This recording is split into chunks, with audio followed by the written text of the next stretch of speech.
Misalnya katakanlah ya, Anda tekuni di satu bidang gitu ya. Lalu ada orang yang di bidang yang sama. Kita bisa banter atau orang lain yang banter gitu loh. Kalau Pak Lim ke sana makan gratis nggak ini? Boleh. Pak Lim aja Saksi. ya. Sebaliknya konsumen berpikir begini, gua yang bayar kok. Ngapain gua nurut kamu? Lu nurut gua. Ada nggak kayak gitu? Betul, ada. Tapi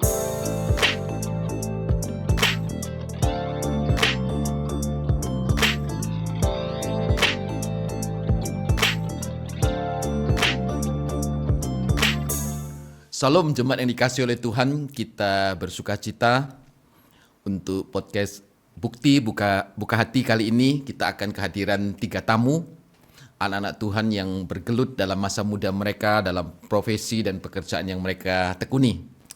Kita bersyukur untuk kehadiran mereka. Hai.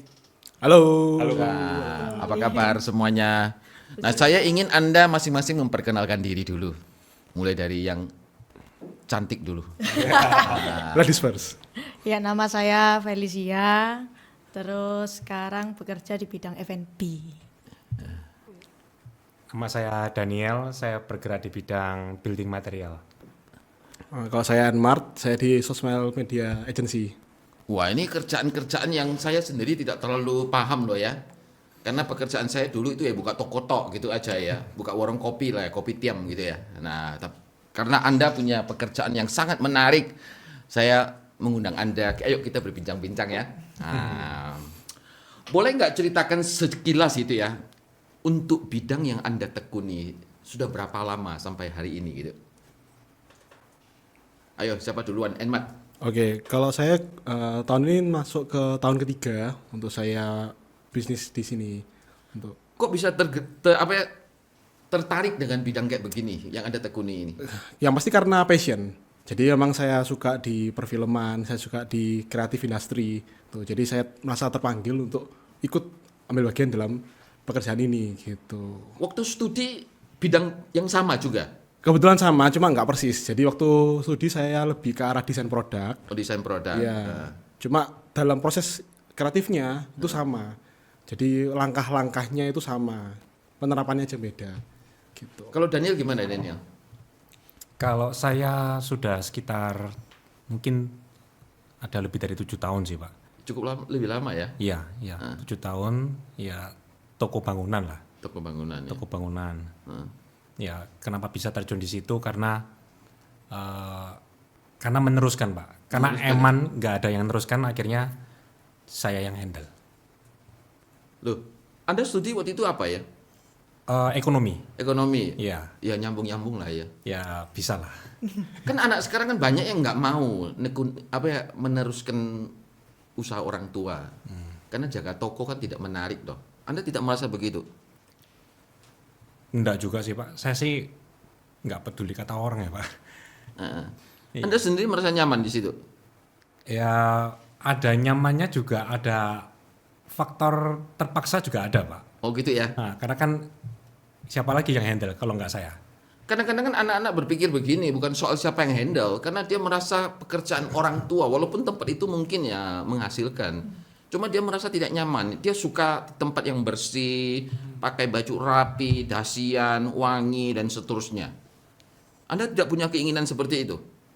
Enggak Pak, Enggak ya? enggak ada. Oh berarti Anda nih satu yang berbeda di antara sekian yang ada. Spesial. Kalau Feli gimana Feli? Kalau saya di F&B kurang lebih udah 3 tahun. Bisa terjun di dunia F&B karena memang saya kuliah perhotelan. Jadi ya sama lah, satu lingkup Ya. gitu. Produk yang dihasilkan tuh apa misalnya contohnya? Sekarang saya ini buka kios kimbab, jualan kimbab. Kimbab. Kimbab itu kayak sushi gitu dari Korea. Korea ya. Kenapa nggak milih yang katakanlah yang lokal yang memang sudah orang kenal gitu? Iya, karena ini awalnya diajak temen. Jadi teman saya tuh ngambil magangnya di Korea. Jadi dia memang di kitchen 1 tahun di Korea. Terus habis itu pulang dia bilang, wah lagi tren ini, ayo kita buka kayak gitu. Oh, kamu ngomong-ngomong saya ingat satu anak remaja kita buka di BSD Jakarta. Tahu ya? Iya, iya. Pernah dengar nggak? Gimana? Nggak tahu. sana dia cukup ramai juga. Ya jualannya ya model-model Korea lah gitu. Mie, macam-macam roti gitu ya. Tapi cara penyajiannya seperti di Korea gitu. Saya dengar cukup maju gitu. Saya sempat ketemu orang tuanya, suruh saya mampir, tapi ya saya belum sempat mampir gitu ya. Kapan-kapan saya mau mampir gitu. Cuma kan lidah saya bukan lidah orang Korea. Gitu. Tren, Pak, Ya puji Korea. Tuhan lah ya. Nah ketika Anda terjun ke bidang begini ya, sebenarnya orang tua dukung apa enggak Anda bertiga ini? Kalau saya orang tua ya kebetulan dukung. Cuma waktu itu mereka bilang, kamu coba pikirkan. Kalau sebelumnya kan saya juga ikut company. Jadi saya ikut di company industri juga, industri kreatif, bagian desain juga di company tersebut. Nah setelah itu ketika saya mau kerja sendiri, orang tua bilang, kamu yakin ini nggak ada no turning back loh gitu loh. Kamu udah mulai usaha sendiri, kamu harus bisa mengupayakan sendiri gitu. Ini kan Edmed rintis sendiri kan? Yes, maksudnya? betul. Nah kalau rintis sendiri kan nggak mudah toh. Pasti. Apalagi awal-awal, liku-liku awal waktu rintis apa gitu? Ya, yang paling saya ingat ini sih, waktu awal tuh kan yang pasti koneksi belum kuat ya, orang belum tahu siapa kita gitu, masih baru mulai perkenalan gimana. Dan kalau perjalanan berat itu, ya yang pasti di awal-awal bulan itu bahkan ada momen dimana ya sudahlah, saya pokoknya nggak ada saya kayak kasih jasa gratis gitu nggak apa-apa gitu. Yang penting namanya kita dapat dulu, dikenal dulu, ada orang trust Oh dulu. sempat begitu? Ya. Wah apa nggak berat itu? Wah sangat berat. Pakai uang tabungan semuanya pakai semua. Oh gitu ya? Iya. Wah kalau tabungannya ada, kalau tabungannya nggak ada gimana itu? Nah itu terjun bebas tuh paling. Karena kan pekerjaan yang begini kan awal-awal rintis itu kan memang susah. Beda dengan Daniel katakanlah, karena memang usaha yang sudah settle, sudah jalan, dia tinggal neruskan punya orang tua kan gitu. Nah kalau sedangkan Anda kan mulai dari nol istilahnya gitu. Iya. Ya, Jadi memang susahnya gitu. Jadi gimana caranya kita harus gak cuma survive, tapi kita harus bisa ada perkembangan setiap harinya. Nah itu kan tantangannya di situ. Sampai berapa lama ini kira-kira Anda merasa oh, ini menjanjikan begitu? Waktu itu pergelutan saya itu yang paling susah itu di 3 bulan pertama. Tapi 3 bulan setelah pertama. iya, tapi setelah 3 bulan pertama saya bisa melihat kayak rancangan Tuhan. Oh gimana saya ketemu sama setiap orang, saya gimana saya ngomong, saya juga dibangun lewat teman-teman. Apalagi kayak saya juga dapat komunitas gereja yang baik gitu Pak. Jadi di situ ada teman-teman yang bantu saya lah, kasih masukan gitu. Jadi kayak oh Enmart kamu gini aja, yang benar-benar bantu saya untuk nggak cuma kan kalau kerja sendiri saya bosnya gitu, saya nggak bisa tanya ke siapa. Kalau dulu kan saya jadi bawahan, saya bisa tanya ke atasan gitu. Tinggal diperintah Nah, maunya kata bos lah gitu ya. Kalau saya kan semua dari, apalagi kok saya kan lemahnya di keuangan kayak gitu. Gimana ngatur keuangan, gimana supaya mulai awal itu kan saya butuh dukungan dari teman-teman. Nah di situ saya dapat komunitas yang baik di gereja ini. Nah kalau Feli gitu, apa ya, F&B-nya itu kalau waktu mulai gampang nggak? Waktu mulai puji Tuhan waktu itu tahun 2022 sampai 2023 itu tren Korea tuh lagi marak-maraknya Pak Lim. Jadi waktu 2022-2023 itu bisa dibilang rame-ramenya. Oh jadi waktu mulai nggak terlalu sulit gitu? Benar. Justru waktu awalnya itu pas buka itu keadaan lagi sangat baik. Oh ya puji Tuhan ya. Iya. Tapi Karena mungkin makanan lah ya. Iya. Karena makanan kan orang kan tiap hari mau makan ya, macam-macam Benar. model ya. Benar. Mungkin mau bosen dengan makanan negara atau daerah ini lalu pingin coba sesuatu yang baru gitu ya. Benar. Loh, kalau sesuatu yang baru, kalau biasanya di Surabaya, saya nggak tahu di tempat lain. Ini kan awal-awal karena orang pingin tahu nyoba aja. Iya. Setelah satu masa, Nah, bosen dia ditinggal. benar Nggak Pak begitu? Lim. Benar. Itu struggle-nya mulai kerasa di tahun ke-2 lebih ya. Nah. Itu mulai tahun 2024 itu mulai masuk masa di mana sepi, tren Korea udah habis, orang udah nggak lagi Korea-Koreaan. Itu struggle-nya di situ. Lalu untuk tetap survive atau bertahan gimana caranya? Ya kita inovasi terus. Jadi meskipun itu kimbab dipaksakan terus diisi ayam Macam-macam geprek apa kayak gitu. Oh gitu. Jadi di mix dengan Di mix betul. dengan makanan dari daerah-daerah lain lah gitu Iya, ya. yang lagi tren, ngikutin tren gitu. Kamu sendiri ada stand dalam pengertian tempat atau ini jual online aja? Ada stand. Standnya di mana kalau boleh Sekarang- tahu? Sekalian Anda promosi Oh kan? iya boleh. Sekarang sudah ada 3, satu di GM GM. Galaxy Mall, satunya di PTC di Food Court, sama satunya di Loop. Di Loop. Tuh, iya. Di GM berapa itu? GM 2. GM 2 ya? Iya. Kalau Pak Lim ke sana makan gratis nggak ini? Boleh. Pak Lim aja ya. Pak Lim sampai sekarang malah belum tahu Anda di mana. Oh, iya. Walaupun Nanti saya sering kirimin, Pak. Oh, jangan. Walaupun Pak Lim sering ke PTC gitu ya, lewat ya. Tapi karena Anda kan tidak jaga dong, serahkan Iya. orang lain jaga gitu ya. Ini punyanya Feli atau bukan saya juga nggak tahu karena yang jualan namanya orang banyak sekali kan ya. Nah kalau Daniel mungkin struggle-nya nggak terlalu lah ya, karena kan meneruskan punya orang tua gitu. Dibilang struggle-nya ya tetap ada sih Pak. Kan berhadapan sama orang-orang admin yang sudah senior, umurnya jauh di atas saya. Jadi ide dari saya tuh kadang nggak sampai ke mereka. Oh, Apa sih kamu masih dianggap sekia lah gitu ya. ya. Loh, kamu diserahkan pasrah penuh atau memang sementara memang masih ikut orang tua begini? Masih ikut campur juga. Orang tua masih ikut campur sampai sekarang. Ya, masih ikut. Tapi sebagian besar sudah kamu yang handle gitu. Lebih ke apa ya? Mengubah sesuatu yang lama jadi baru. Misalnya dulunya nggak pakai sistem, sekarang pakai sistem. Oh, dulu kan namanya kerjaan encek-encek pakai tulis tangan lah ya. Tulis tangan orek-orek gitulah Pak. Ya, ya. Digitalisasi, Ya. Digitalisasi. Jadi sekarang dibikinkan sistem gitu ya. Iya, tokonya di toto yang bagus, Heeh.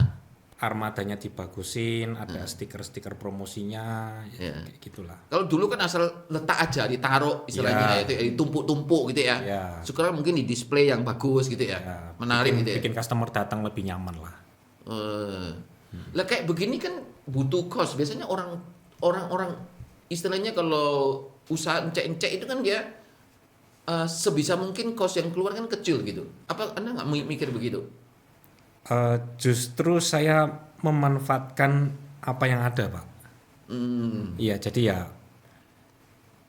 kebetulan ya keuangan ada, jadi saya harus manfaatin fasilitas yang ada supaya bisa lebih baik lagi. Setelah Anda bergabung kurang lebih 7 tahun gitu ya, prospeknya Anda lihat gimana? Prospek bahan bangunan pasti menjanjikan, Pak. Tapi mengingat persaingan begitu ketat, pemain besar pun bermunculan terus-menerus, ya kita harus berinovasi, jemput bola ke customer dengan cara yang beda dari dulu, dengan online. Dunia keramik yang dulu kan satu masa kan orang banyak ngambil dari Tiongkok, ya. Kan saya dengar belakangan kan agak di apa itu? Dibatasi gitu. Lalu supaya produk keramik dalam negeri ini bisa survive juga gitu. Pengaruh nggak kayak begini? Ada pengaruh, Pak. Kalau batasan untuk keramik itu ada, itu kan peraturan dari pemerintah ya. Jadi mereka membatasi supaya melindungi produsen dalam negeri. Jadi kalau saya lihat sekarang produksi dalam negeri itu, maksudnya produsennya ya, itu sudah memarketingkan produknya dengan baik. Jadi banyak customer sudah melek, sudah tahu. Nah kalau apa itu katakanlah harga atau kualitasnya itu bedanya gimana? Beda, Pak. Harga itu memang mayoritas produk impor lebih murah.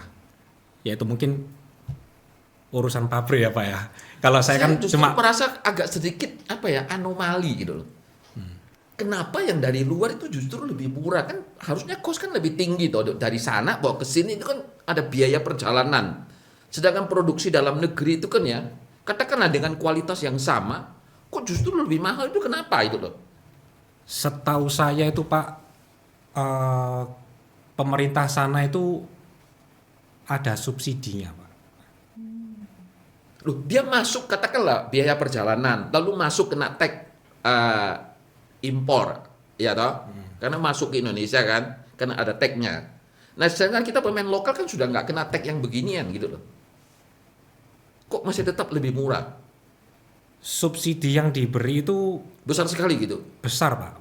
Setahu saya itu kayak gas, listrik, kayak gitu. Jadi Sehingga biaya produksi mereka itu sangat rendah sekali, Pak. Nah, ini yang membuat mereka itu kompetitif bersaing dengan produk-produk lokal di negara manapun kelihatannya gitu ya. Iya. Nah, sekarang yang dijual produk lebih banyak lokal atau tetap impor gitu? Campur, Pak. Campur ya? Campur. Pokoknya kita sebagai toko apa yang bisa dijual jual, Mas, Pak. Lah minat konsumen sendiri gimana? Minat konsumen sendiri. Maksudnya Konsumen yang memakai, yang membeli itu lebih banyak memilih yang lokal atau memilih yang luar gitu. oh pasti lokal, Pak. Kenapa? Kan lebih mahal tuh. Ya mungkin karena zaman sekarang mungkin ada apa kayak embel-embel support lokal lah, apalah gitu. Oh gitu ya. Cintailah produk-produk Betul. dalam negeri. Ya. Kan ada satu encek yang mempromosikan kayak begini ya. Betul nggak?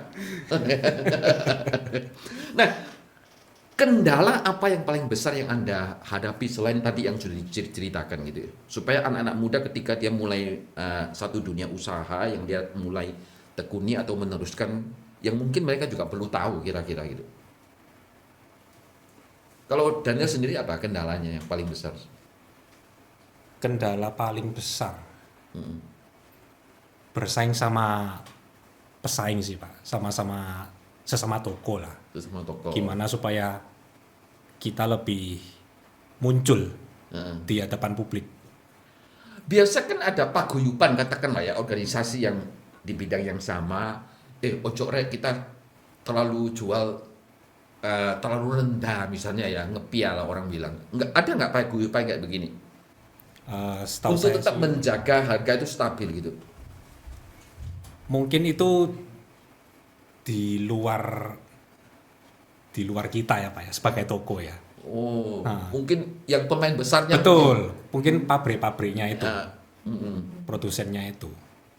toko-toko mungkin toko-toko retail mungkin nggak ada paguyuban, mungkin nggak ada ya. Mungkin nggak ada sih, Pak. Oh, jadi pintar-pintar yang ngelola lah ya. Iya, iya. Nah, kalau kayak Edward gini ada nggak gitu? Kendala apa yang paling besar yang kamu hadapi selain yang tadi diceritakan? Yang pasti kalau di dunia industri kreatif kan, industri kreatif itu selalu cepat Pak mainnya. Kita nggak bisa stuck satu titik, harus tahu apa yang lebih hits, apa yang lagi rame.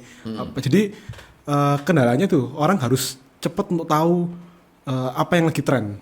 Jadi benar-benar kita ditantangannya adalah di waktu. Gitu. Pernah nggak Anda misalnya dimintai jasa Anda gitu, Anda sudah kerjakan, Anda merasa ini oke, tapi customernya itu bilang enggak, aku nggak mau yang begini. Pokoknya Anda kerja berapa kali ditolak terus, pernah nggak kayak begini? Ya sering lah kalau ngomong jasa. Nah tapi semakin kesini ya pasti kita lebih tahu gitu. Apalagi ketika sudah ada kedekatan sama klien, kita tahu bahwa oh si klien ini sukanya style yang seperti ini. Nah di situ yang titik mahalnya kita, di mana kita bisa tahu si klien itu kebutuhannya apa. Gitu. Ini kan selera toh gitu. Betul. Anda sendiri nggak punya idealis misalnya kayak gini ya. Katakanlah saya ini adalah orang yang mengerjakan nih. Saya kan sendiri punya idealis gitu loh. Betul. Lalu Anda sebagai konsumen pemakai jasa saya, lalu Anda minta yang begini, saya merasa nggak bagus itu. Saya yang lebih ngerti, itu menurut gua. Ada nggak kayak begitu? Pasti ada, semua desainer pasti ada idealisnya Pak. Nah, kan sebaliknya konsumen berpikir begini, gua yang bayar kok. Ngapain gua nurut kamu? Lu nurut gua. Ada nggak kayak gitu? Betul, ada, tapi ya Lalu gimana cara menyeimbangkan antara idealismemu sama kemauannya konsumen itu, pemakai jasa lah katakanlah ya, customermu. ya jadi ya yang pasti tadi kita harus ada building relasi itu sama si customer. Soalnya apa yang kita nggak baik itu belum tentu apa yang diperlukan sama si klien. Nah jadi ya kita pasti akan tawarkan yang terbaik dari awal. Tapi kalau misalnya memang ada perubahan, ya kita akan bilang, oh Pak, Bu, Coach gitu. Tapi ini nanti ada kelemahannya di sini ya gitu loh. Kita udah ngomong term conditionnya. Karena kita yang dalam nanti kita bukan cuma tahu selera, tapi kita juga lihat tren. Jadi kita perhitungkan dari situsnya. Nah, tapi kalau misalnya mereka ngomong, oh enggak, ini emang autentiknya kita seperti ini gitu. Gitu. Kalau saya pernah cerita, pernah ada saya satu klien ini sangat nyentrik ini, Pak. Kalau saya boleh cerita. Jadi ada klien yang tempatnya itu memang mau kotor. Jadi saya suruh, Pak ini boleh nggak ini dibersihin tempatnya? Oh nggak bisa. Justru ini yang autentik itu bengkel saya itu seperti ini. Gitu. Apa karena dia berasumsi dengan kotor berarti orang pemakai jasa tempatnya dia itu banyak kan akhirnya banyak kerjaan toh. Kalau bersih kan nggak ada kerjaan kira-kira gitu. Ya dia bilang gitu salah satunya. Juga dia bilang loh ini bukti kita legend gitu, bahwa kita legenda itu gitu. Oh iya karena memang kadang-kadang kalau kita ke resto tertentu ya kan dibikin kayak kuno-kuno doh. Ya doh. Karena dia memang menjual kenangan-kenangan untuk kelompok tertentu yang dulu mungkin punya memori tertentu dengan model kayak begini gitu ya. Sehingga dia masuk ke resto kayak begitu ya. Betul. Jadi saya juga pernah ada klien saya tempat kopi, dia bilang gini, ini kalau saya bersihkan, pelanggan saya ada yang bilang, kalau ini tempatmu bersih, saya nggak mau mampir di sini. Karena jadi sudah dianggap resto modern mungkin. Iya, jadi dia memang lagu-lagunya lagu-lagu yang jadul-jadul gitu ya. Ya, yang membangkitkan memori lah ya. Iya. Nah, sekarang kalau kayak Feli gitu ya. Anda kan katakanlah sekarang kan memang arahnya ke makanan Korea gitu ya. Kalau dalam satu masa stagnan itu, nggak memikirkan, Anda tidak berpikir untuk lakukan satu terobosan katakanlah ya, mengadopsi katakanlah punyanya Vietnam kah, Thailand kah, kayak gitu-gitu, nggak punya pikiran gitu. Pasti ada, Pak Lim. Maksudnya kayak inovasi. Wah, kalau misalnya sampai tren Korea ini udah mati, kita mau bikin apa ya kayak gitu. Pasti ada. Saya sama partner saya pasti ada brainstorming masalah itu. Tapi sejauh ini kami masih oke lah gitu. Masih oke dan kita juga selalu inovasi. Jadi misalnya kayak kimbap tuh kita isi dari kayak makanan Thailand kayak gitu-gitu. Terus habis itu makanan Jepang gitu kita masukin isinya gitu ke dalam kimbapnya gitu. Jadi kayak, di mix seolah-olah di mix lah gitu ya. Ya kita ngakalinnya pakai cara kayak gitu. Kan belakangan ini kan makanan Vietnam itu kan cukup populer juga. Benar. Saya termasuk yang juga senang loh, terutama miminya itu loh. Iya. Pho. Nah itu kan karena mungkin ya style saya cenderung suka makan makanan yang ada kuahnya gitu. Ya loh. Makanan yang terlalu kering saya agak kesulitan, makanya rawon, soto gitu ya. Saya seneng gitu loh. Karena kan ada kuah, makanya yang dari po itu tadi kan cenderung ada kuah kan. Nah, saya nggak tahu, mungkin beda lah dengan selera Anda, masak anak-anak muda sekarang cenderung yang mungkin yang suka kering-kering gitu ya. Kejunya yang tertarik itu, Pak. Waduh, kalau suruh saya makan begini, saya kalau ada pilihan yang lain saya cenderung enggak gitu loh. Ya loh. Karena mungkin usia lah ya. Ya, walaupun saya tahu memang kalau anak katakanlah Jeremy, Tadius itu mereka ya seneng yang model-model begini ini gitu. Ono kejunya dilumerin orang bilang gitu ya. Lalu dimakan kayak ditarik-tarik. Saya rasa ya mungkin saya anak singkong istilahnya, bukan anak keju gitu loh. Ya. Nah, ini kan ketika Anda bekerja gitu ya. Kadang-kadang kerja ini kan ada faktor X-nya. Misalnya katakanlah ya, Anda tekuni di satu bidang gitu ya. Lalu ada orang yang di bidang yang sama. Kita bisa banter atau orang lain yang banter gitu loh. Padahal kita sudah kerjakan ya semuanya mungkin dikatakan ya sama gitu loh. Anda rasakan itu enggak? Dalam dunia kerja Anda? Pasti ada, Pak Lim.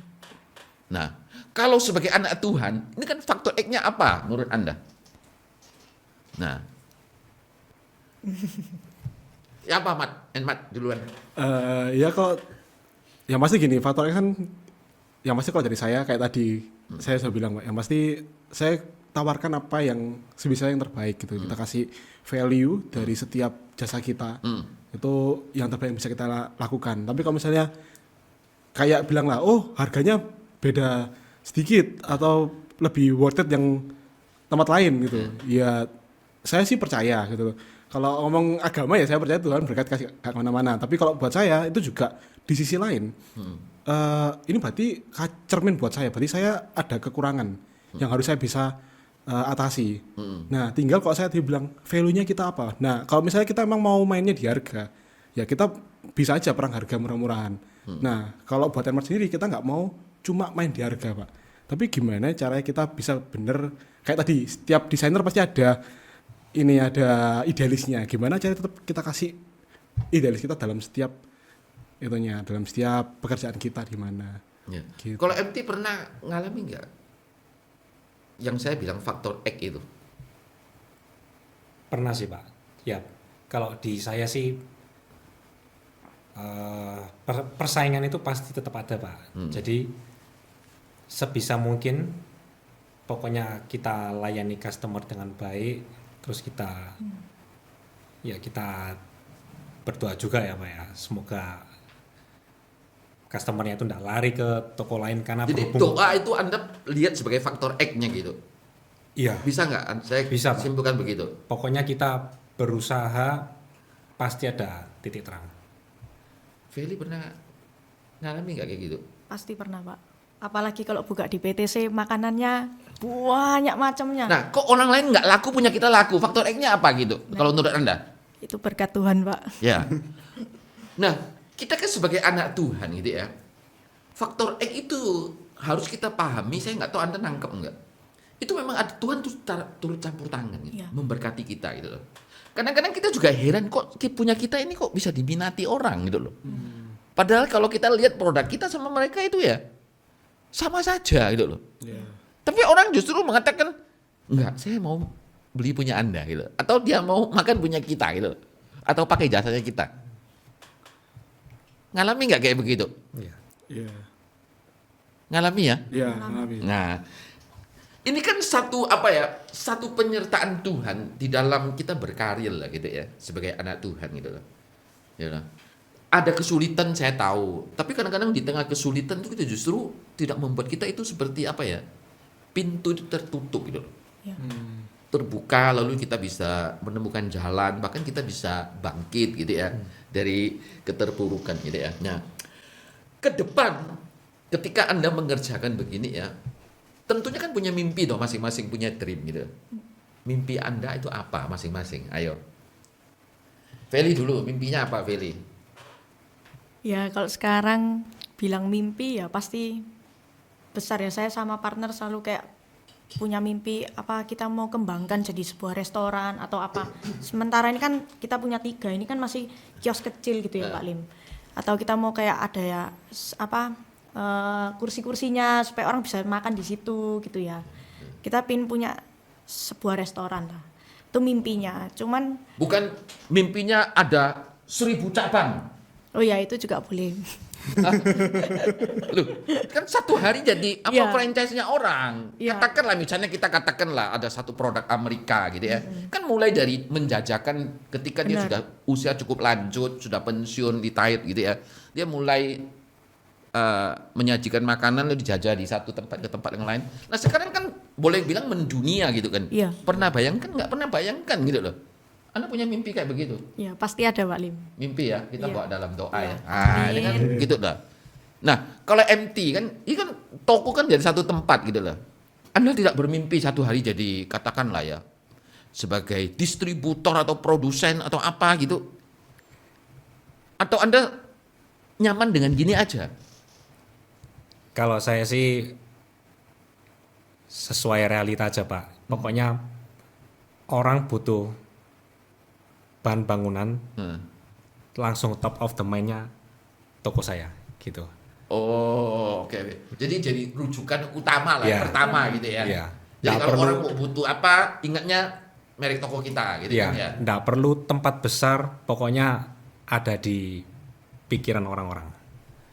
Ya memang kalau sekarang kita lihat ya, hampir banyak tempat dunia usaha kelihatannya kecil gitu loh. Ya loh. Karena kan dia kan jalan kan mungkin gudangnya nggak tahu di mana tempat lain gitu ya. Ya loh. Atau dia punya link ngambil punya orang. Lu mau apa? Saya selalu ada gitu. Betul. Wah ini mimpi. Memang era digital mimpinya kayak begitu. Nah kalau kayak Edman gini, mimpinya apa Edman? Ya, yang pasti karena jasa ya, kita berhubungan sama kepercayaan. Nah, saya pengen suatu hari kita bisa dipercaya oleh artis yang terkenal. Kita juga bisa bikin mungkin kalau sekarang masih film pendek, gitu kita bisa mungkin film yang lebih panjang, durasinya lebih lama. Jadi ya saya punya mimpi kita bisa benar-benar berkarya yang lebih luas lagi lah gitu. Bahkan punya tim juga kita bisa besar, gak cuma sosmed aja gitu. Kayak kreatif apa Industri. ya, industri kamu gitu ya, promosikan nggak produk orang gitu? Oh iya. Nah kan ini kan bisa kolaborasi toh. Betul. Anda pakai jasa dia mempromosikan makananmu atau sebaliknya begini gitu loh. MT pakai jasanya Edmat, dia mempromosikan tokomu kan gitu loh. Ya. Ini kan bisa kolaborasi toh istilahnya ya. Ya, betul. Saling menguntungkan satu dengan yang lain gitu loh. Nah, kadang-kadang karena orang tidak terlalu tahu ya satu produk ya, itu karena nggak ada yang mempromosikan. Iya. Tapi ketika ada yang mempromosikan, sebenarnya biasa-biasa saja. Makanya kalau kita lihat kan ada apa ya, orang-orang yang suka makan gitu ya. Iya. Kalau dia bilang, wah ini enak gitu ya, itu ramai. Tapi begitu dia ngomong, wah ini nggak enak ini, bisa tutup loh tokomu itu. Iya. Betul. Tapi hati-hati tentunya ya. Ya kalau kita sembarang ngomong bisa dituntut orang loh ya ini. Jadi ini jangan main-main. Nah ketika Anda dalam dunia Anda masing-masing lah gitu ya, Anda kepikiran nggak cara bagaimana value kekristenan itu saya terapkan di dunia usaha yang saya geluti gitu? Kepikiran nggak? Iya. Hah? Ya, kalau saya sih dalam menjalani pekerjaan pasti yaitu selalu berdoa, minta hikmat sama Tuhan, itu yang paling penting. Karena udah ngerasain sendiri bagaimana kita waktu berdoa, minta hikmat, Tuhan tuh benar-benar kasih pencerahan, kasih insight gitu. Terus habis itu juga Tuhan selalu tolong saya waktu ada saat-saat di mana kayak waduh kepepet, gak ada yang bisa buka toko, mbaknya sakit, gak ada pegawai. Tiba-tiba itu mbak saya yang lama itu bisa telepon pas saat yang tepat, "Cek, aku butuh kerjaan." Oh, kalau gitu nanti saya butuh kerjaan dari kamu ya. Waduh, gak kuat Pak Lim. Nggak usah bayar 1 kali makan siang aja. Ya. MT gimana menerapkan value kekristenan, kepikiran nggak di dalam dunia usaha? Kalau saya berusaha untuk selalu ingat Pak, setiap kali saya habis parkir di depan toko, saya doa dulu. Yaitu memang ada kalanya saya lupa, cuman ya saya berusaha berdoa terus lah untuk memulai bersama dengan Tuhan lah istilahnya. ya. Dan Anda merasakan dengan Anda lakukan begini ini menolong Anda di dalam menjalankan bisnis gitu. Iya Pak. Nah yang saya bilang tadi itu customer itu akan ingat kita kembali. Dan uniknya itu misalnya kalau orang yang lokasinya jauh di luar pulau, misalnya di Bali gitu, Tiba-tiba saya telepon gitu ya. carinya ke saya. Oke. Padahal di Bali kan ya Banyak juga. banyak ya? juga. Iya, iya. Ya saya juga heran loh. Kenapa kok sampai belain Ha, bayar ekspedisi lagi Pak? Iya, iya. Padahal di sana kan ada. Ya, Iya. kayak gitulah. Kalau Edman sendiri punya pengalaman khusus ya kayak gini? Ya, selain untuk kita biasanya minta hikmat ke Tuhan, apalagi kalau misalnya jasa kan rawan ditawar, biasanya Ya. gitu. Kalau ditawar kan kadang Doa supaya dia tuh. bermurah hati gitu ya. Iya, kadang gitu. Tapi kalau saya yang value yang saya tetap jaga adalah ketika saya sama tim saya. Dimana saya juga ingat saya dulu ketika kerja di company, saya nggak bisa semena-mena sama tim. Saya juga nggak enak digimanain sama angkatan saya. Jadi saya benar-benar kasih ketika saya juga bayar mereka, saya juga mempertanggungjawabkan apa yang tugas yang saya kasih gitu, nggak eksploitasi lah gitu. Oh, jadi juga nilai kekristenan Anda terapkan supaya juga mereka juga bisa sejahtera. Iya, kira-kira betul, begitu lah ya. betul. Menghargai apa yang mereka kerjakan, karyanya orang. Oke, puji Tuhan, saya senang dengan Anda gitu ya, dalam masa muda terus berkreasi gitu ya. Saya percaya ketika kita melangkah selalu ada penyertaan dan pertolongan Tuhan gitu ya. Dahulukan, utamakan Tuhan, carilah kerajaan Allah dan kebenarannya, maka semuanya akan ditambahkan kepadamu. Itu harus kita yakini sebagai anak Tuhan. Tuhan memberkati Anda dalam masa muda Anda, sukses dan menjadi teladan bagi rekan-rekan yang lain ketika memulai atau merintis dunia usaha. Amin ya. Amin. Tuhan berkati kita semuanya. Jagalah hatimu dengan segala kewaspadaan, karena dari sanalah akan muncul kehidupan yang berkenan dan menyukakan akan hati Tuhan. Amin.